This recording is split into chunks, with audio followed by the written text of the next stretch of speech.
kutakuwa na mkutano ule ulilenga kusikiliza kero za wamachinga kata ya Gongo la Mboto, hususan wale walio barabarani.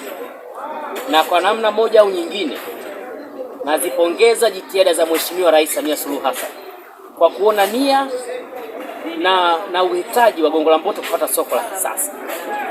Lakini pia nampongeza kakaangu Elionuma Mabega ambaye ni mkurugenzi wa Dar es Salaam kwa kuona nia ya kuendelea kutafuta fedha pamoja na eneo kwa ajili ya kujenga soko la kisasa hapa kwetu Gongo la Mboto. Mheshimiwa DC anaendelea kutupa moyo sana na kuhakikisha kwamba amani na utulivu kwa wafanyabiashara wetu wanafanya kazi vizuri. Issue kubwa ni placement au maeneo ya wafanyabiashara, upangaji pamoja na viongozi wao. Mimi niliona kata ya Gongo la Mboto, nimewahakikishia wananchi wangu, nimewahakikishia wamachinga kwamba tupo katika mstari mmoja. Tunakwenda kufanya uhuishaji wa viongozi, uhuishaji wa kamati, uhuishaji wa mipango ili kuhakikisha mradi wetu wa mwendokasi uje kwa pesa nyingi sana. Ukianza kufanya kazi kutakuwa na muingiliano na wamachinga. Lakini vile vile barabara ya Nyerere Road au Pugu Road inayopita pale kwenye mwendokasi kuanzia Shuruba au Mzambarauni mpaka inapoishia mwendokasi ya mwisho inapitika bila matatizo yoyote.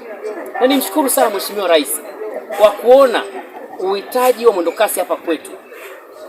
Lakini katika uhitaji huo nimuombe tena kwa kupitia mkurugenzi wangu wa halmashauri ya jiji kwamba soko tunalihitaji sana.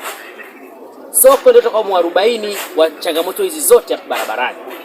Niwaombe sana wamachinga, wafanya biashara na wananchi wote wa Gongo la Mboto.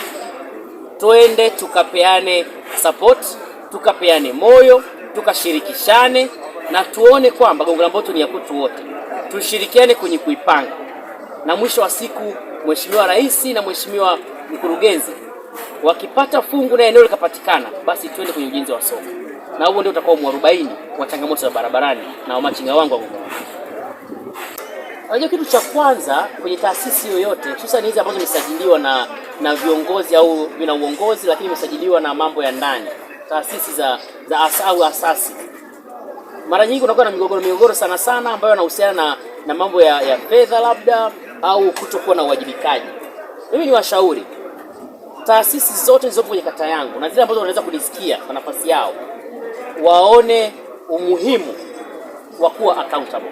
Yaani viongozi waweze kuwajibika na wakiwajibishwa basi wakubali kama wanawajibishwa. Sababu kilichoonekana hapa kutokuwa na imani kwa sababu ya mkutano wa uongozi wa mapato na wananchi au useme wale wa machinga walioko wanaofanya biashara. Kwa hiyo niwaombe viongozi wote kwenye asasi za kiraia, kwenye taasisi tuwe wawajibikaji.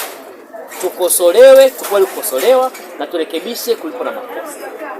Kwa hiyo ni yangu ni hayo kwa viongozi wa taasisi ya wamachinga hapa kwetu Gongo la Mboto. Na niwahakikishie tunakwenda kuuisha.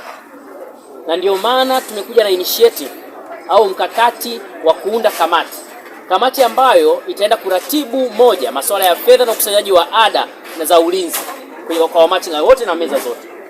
Lakini pili, kamati ya pili itaenda kuratibu mipango, kupangilia wafanyabiashara kulingana na meza zilizopo ili tukusiwe na msuguano tena. Yaani watu wenye maduka ya nyuma biashara zao zaonekane na wamachinga wafanye biashara kwa nafasi. Kuzingatia nafasi za kupita, nafasi za magari na waenda kwa miguu.